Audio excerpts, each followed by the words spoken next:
Good afternoon, Trog fans. This is two really old guys on their cast today, coming to you for our third show on NCAA men's basketball. Before we get started, though, we want to send out all our thoughts to the people on the Ohio State campus. We just got word a few minutes ago that the lockdown has ended, but there was an active shooter on campus this morning, just a weekend after a fantastic football game there and a great sports tradition. So we hope that everybody's well, even though there is reports of 1 dead and 7 to 10 wounded. But anyway, our hearts and minds are going out to the people of Ohio State.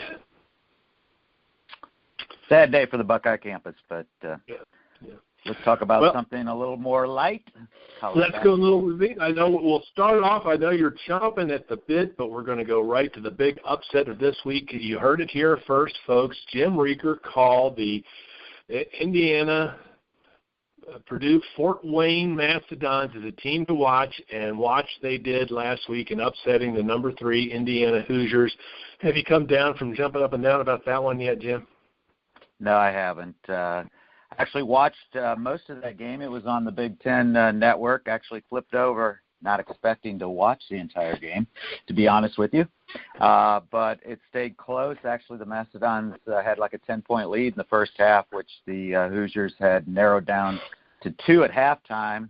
So you kind of thought, okay, maybe they made their run. But then again in the second half, they got a 10-point lead again. And then actually Indiana fans maybe were rolling in their grave. The only thing that almost saved the Hoosiers was a zone defense. And if you know anything about Indiana basketball, when Bob Knight was there, they never played a zone defense. But they threw it out there in the second half, and it was actually the way they got back to tie the game and send it into overtime. So, yeah, great thing that leads us to the first discussion at this point. You know, the upsets, the big upsets early in the season, do they mean anything?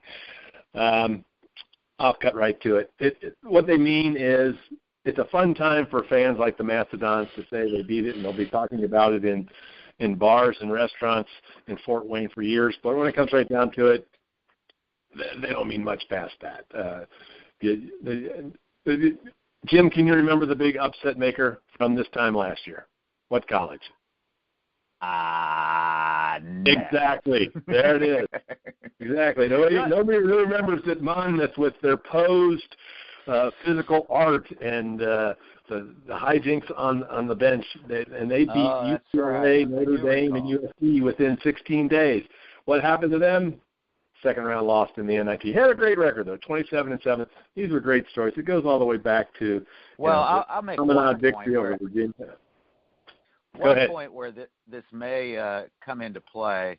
Last year, actually, the Dons, as I guess the Fort Wayne local call them, tied for the Summit League championship for the regular season, but then they lost to, I believe it was South Dakota or South Dakota State in the tournament, so they didn't make the NCAA. Now, I think if that would happen again, maybe this big win, maybe, it depends on a lot of things, would get them an at-large bid. And, of course, a lot of it would depend on how they do the rest of their non-conference schedule. Maybe, kind of, sort of, could have, would have, should have. I hear you. But the history is pretty well set up. You know, Chaminade over Virginia in '82, everybody remembers that. Ralph Sampson, and then number 1 Cavaliers falling in Hawaii. Chaminade doesn't make the tournament. You know, a couple of years ago it was New Jersey Tech over Michigan early in the year, and they go to the CIT. Alaska Anchorage beat Michigan in '88. Or Cal Poly over UCLA in 2012. Again, to the CIT, not even that. And, of course, Gardner-Webb in 2007 over Kentucky, which might have been the beginning of the end of Billy Gillispie. And they don't even go to the tournament. Like I said, it's a good time thing, and I hope the Mastodons go well and can make it, but history tells us something else. Yeah, well, and their coach, John Kaufman, he talked about it afterwards. He was interviewed right after the game, and the first thing he did I thought was one of the classiest moves by a college coach is he thanked IU for coming there to play that game because they didn't have to do that. And, you know, most schools the caliber of IU are not going to go to play on the road at a team like Fort Wayne. And he talked about not only how it helped his team, but how it helped the Fort Wayne community. Fort Wayne being a town that kind of an old auto town, and a lot of things not going well there, but it brought a lot of attention to him. It talked about how it's going to bring money in. A lot of IU fans. In fact, there were more IU fans there than there were Fort Wayne fans coming in to use their restaurants, their hotels, their gas stations. It was a great boost for the Fort Wayne city. So, and I thought it was classy. That was the first thing he mentioned, that Tom Crean had the guts to come and try to and play him there and actually lose. Especially in state, you don't see that very, very often. And actually, they have one more kind of big game coming up, but this one's going to be on the road for the Macedons. But later in December, they're going to go to Notre Dame, and I'm sure, I bet that game might not have been sold out on the ND campus on that day, if not for this game. But I bet you now it will be, because Hoosiers will want to see this Fort Wayne Mastodon team in person and see what they can do against the Irish. The Irish not in the top 25 yet. I'm kind of thinking they're probably going to break it today, since they've had a good start to their season. Ratings will come out later, and that's a great time to transition to the next topic, which is looking at this past week. I mean, 12 of the AP top 25 teams lost, with 8 of them going down to lower-ranked teams. It goes back to my point that these early season rankings don't mean all that much until you get into tournament play, but it does show you the competitive level of what's going on in the NCAA AA men's. Yeah, exactly. It's kind of sorting itself out here, and then in a couple weeks, I think the rankings will mean more. We'll kind of get a feel for who's going to be the top teams, and maybe some that we didn't think were going to be, and maybe some that we thought were going to be, maybe won't be in the top 25. Mm-hmm. Well, if you know, Michigan lost to South Carolina and Baylor, but then came back to beat a tough St. Mary's team, so it goes back and forth. Florida State going down to Temple, which always has a good program. Rhode Island, of course, to the higher-ranked Duke. Texas lost twice, so that was probably the big surprise. Shaka Smart, we've talked about him a couple times, losing to Northwestern and Colorado. Syracuse to South Carolina, who had a big week, beating 2 top-ranked teams. And Wisconsin got its second loss year, but that was to UNC and Maui. And then Oregon with a tough loss to Georgetown, of course. And then we mentioned the Hoosiers lost to Fort Wayne. So lots of things going on. Any of those games in particular, something that stuck out to you? Well, something that I was, I guess, kind of aware of, but it just kind of struck me, is Frank Martin at South Carolina. He's the coach who kind of followed Bob Huggins out to Kansas State when Bob left or was out of coaching for a little bit when he was stepped down from his job here at UC. And then, remember, Bob right away left to go back to his alma mater, West Virginia, and they gave the job to Frank Martin, and he did a good job with that Kansas State team out there. Now, he's been at South Carolina, I think this is his 4th year, and he's done a really good job there. I think they started out like 15-0 maybe last year. Some experts are not calling their schedule very challenging, but again, you start to win some games. They're in the SEC. Maybe they'll give UK a run for their money. Well, I'd say play the number 25 team and the number 18 team and beating them is a pretty challenging schedule. Of course, the one I left off, which I'm sure is near and dear to your heart, was former Xavier coach Sean Miller out in Arizona losing to Butler, which is a team that you mentioned might be an up-and-comer as well. Yeah, I think Butler's going to be a surprise. They lost a couple top players, Kellen Dunham and Roosevelt Jones, and I don't know if we were quite sure how good they were going to be. But there again, let's talk about Chris Holtzman, a guy being in the right place at the right time. If you remember, Butler went to the national finals twice in a row here, just within the last 5 years, and then Brad Stevens went to the NBA.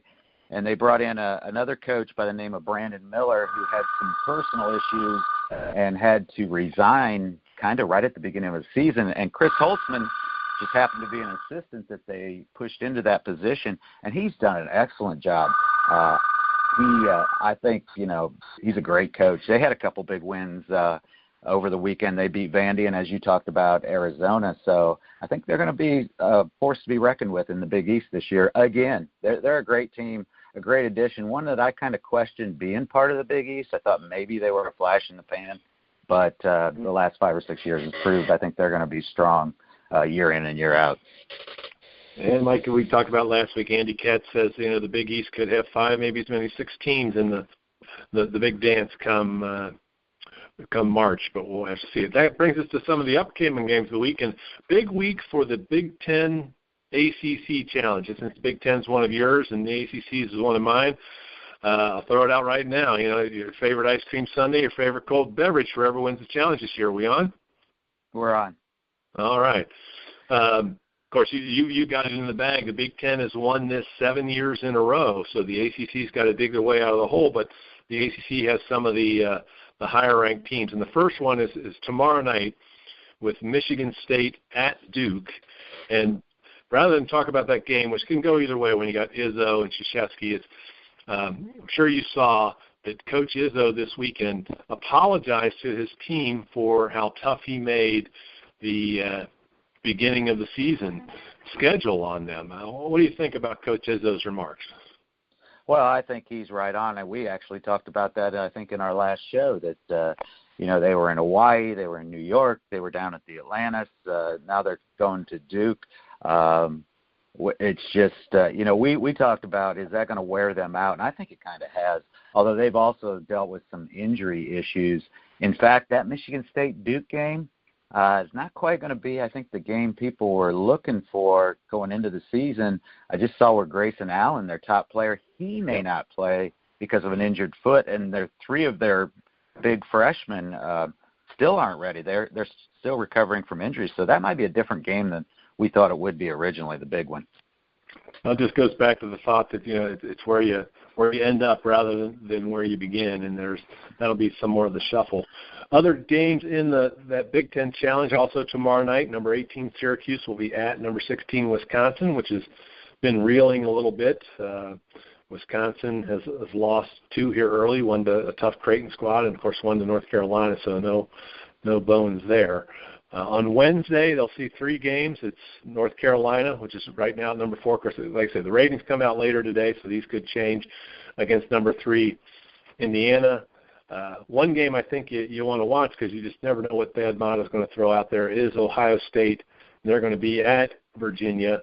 If it was on campus, they might have postponed that game. What's going on? We'll have to see if that goes on. Then the 4th game on Wednesday is number 17 Purdue at number 10 Louisville. So a lot of high-quality matchups with the ACC and the Big Ten this week. Yeah, and Virginia, highly ranked, and Tony Bennett, of course, there, and they kind of hang their hat on defense. And, again, another great coach. He's really made a name for himself at a couple places.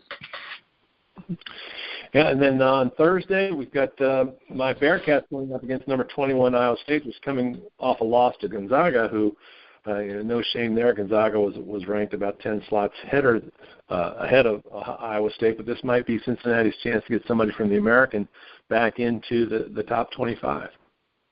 Yeah. And then a team that's in the Big 12 that's really come on and had a great week, ended up winning the Atlantis 4 tournament down there is Baylor. They beat Michigan State, Louisville, I can't remember who they beat the first game, but they went 3-0. I look for them to be in the top 10 when those polls come out this afternoon. And that leads us to the Saturday games, and that'll be a big test for the Musketeers, who play at Baylor this Saturday. And we'll talk about that a little bit more for those of you who follow the two of us on our Razor show. When we talk about Xavier, we'll have one of those set up for you later in the week. But also this Saturday, we've got number 14 UCLA with their first big test at number 1 Kentucky, and then 2 inner-city, in-state games there. We've got St. Joseph's at number 2 Villanova, and you can throw the rankings out when those teams around Philadelphia play each other. And then in-state, it's or cross-state, I should say, number 19 West Virginia plays number 7 Virginia on Saturday. So Virginia's got a big week. Who do you like in those games come Saturday? Other than I'm sure you're going to say Xavier. Well, I think that's going to be a tough game for Xavier. They got to go to Waco, Texas to play that game. And I think it's going to be a bigger game as far as rankings and RPI and all that than maybe they expected. Xavier's tried to improved their non-league schedule over the years, and just them being in the Big 12 is one of the reasons they put them on the schedule. But I don't think they expected them to be as ranked or as doing as well as they've done. But you talk about coaches. There's another coach that's done a great job. One of the Drew brothers. That's it's Scott down there. From Indiana, they grew up in Valparaiso, Indiana, and played at Valparaiso, Indiana. He's done a great job down there in turning that program around.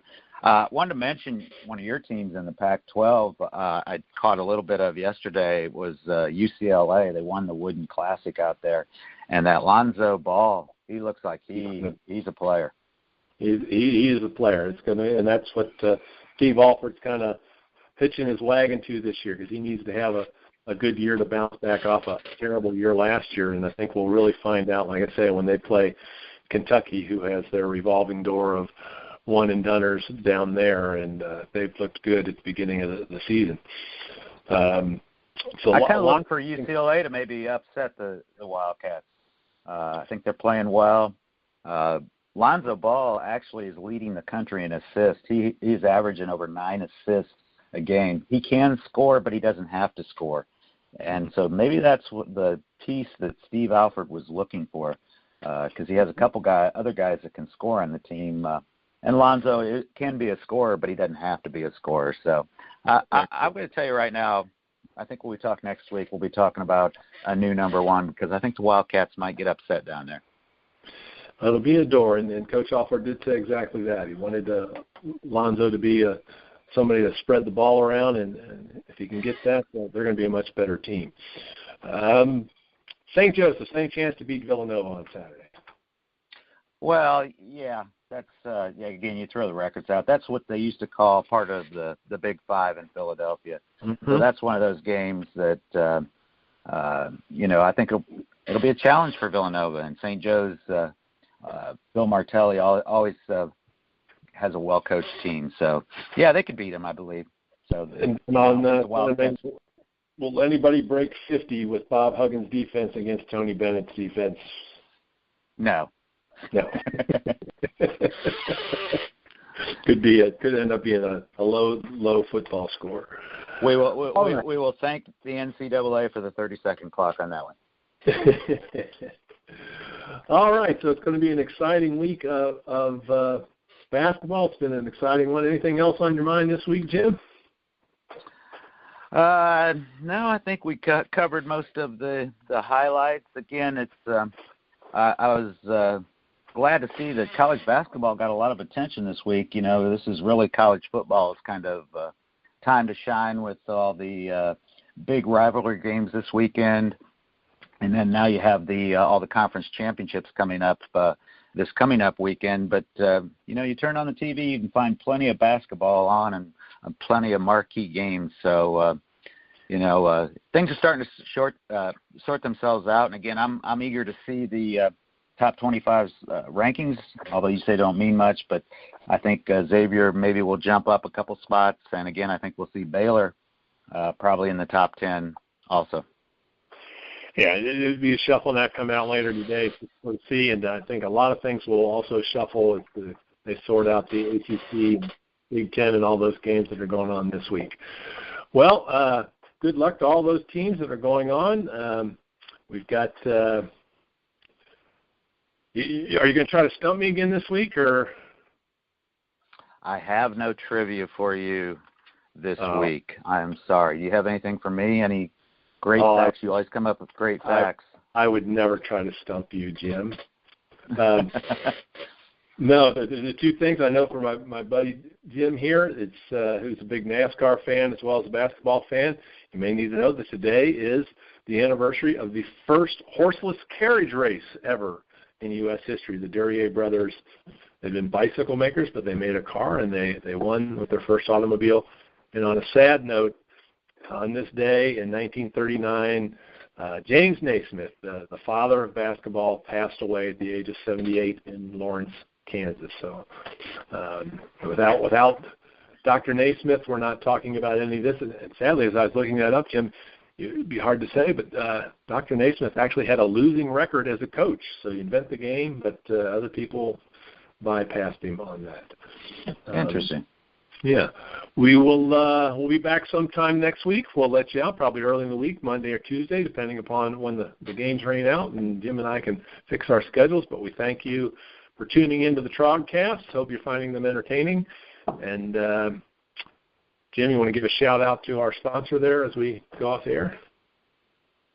Who's our sponsor? Oh, Mike Goodpaster and the Grueling Truth. Yeah, I thought we got a new sponsor or something. I was a little confused there. Yeah, we'd like to thank Mike Goodpaster and the Grueling Truth, where you pick up this podcast. And again, listen, probably later this week we will have the Xavier only broadcast, and we'll hopefully be talking about a win over the North Dakota State Bisons, I believe. And then we'll talk about the big game coming up on Saturday in Waco. All right. Thank y'all. We'll see you next week on our next Trogcast. All right. Goodbye.